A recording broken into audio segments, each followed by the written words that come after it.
Imagine standing before the ghosts of your home, a city so broken it feels like the graveyard of your nation's spirit. That was the sight that confronted Nehemiah, the trusted advisor to the Persian king. For him, this wasn't just a distant tragedy, it was a personal failure.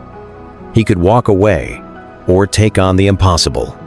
This is the story of how strategic planning, relentless faith, and incredible courage can turn a pile of rubble into a beacon of hope.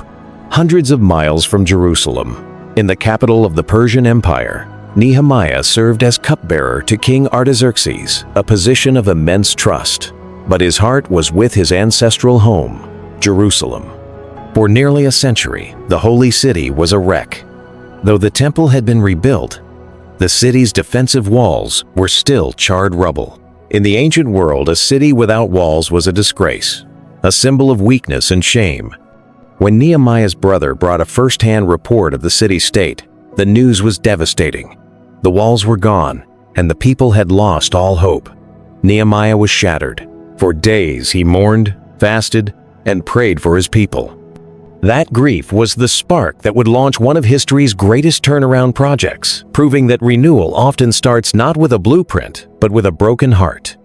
After 4 months of prayer, Nehemiah knew he had to act. His plan was audacious. Ask King Artaxerxes for an extended leave, royal protection, and state funding to rebuild a foreign city's defenses. A request like that could have been seen as treason. When the king noticed his sadness, he asked what was wrong. Terrified, Nehemiah explained that the city of his ancestors lay in ruins. The king then asked, "What is it you want?" After a silent prayer, Nehemiah clearly made his ask: permission to go, letters of safe conduct, and timber from the king's own park. The king said yes to everything. Arriving in Jerusalem, Nehemiah didn't make a grand announcement. He did a secret, nighttime inspection of the walls and saw the challenge for himself. He then gathered the city's leaders, not with a project plan, but with a vision. "You see the trouble we are in," he said. "Come, let us rebuild the wall, and we will no longer be in disgrace." His passion was contagious. The people replied, "Let us start rebuilding." Of course, with work came opposition. Local governors, Sanballat and Tobiah, were furious. A rebuilt Jerusalem threatened their power, so they started with mockery.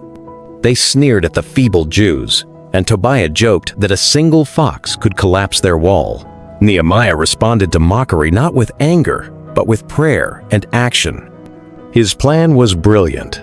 He assigned different sections of the wall to different families, giving everyone a sense of ownership and speeding up the work immensely.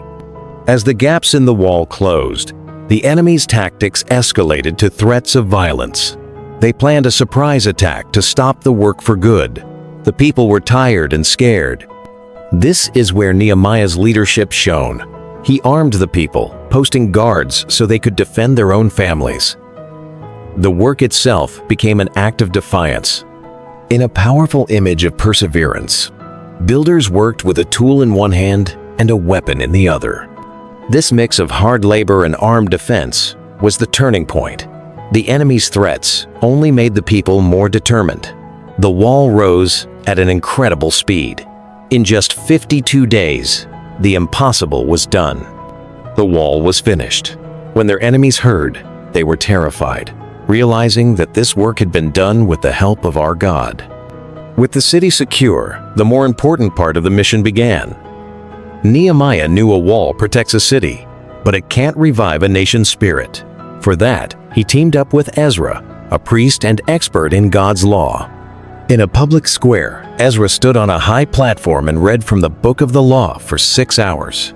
As the words washed over the people, they began to weep, understanding how far they had drifted from their faith. But Nehemiah and Ezra stopped them. "This was a day for joy," they declared, "because the joy of the Lord is your strength." The tears turned into celebration.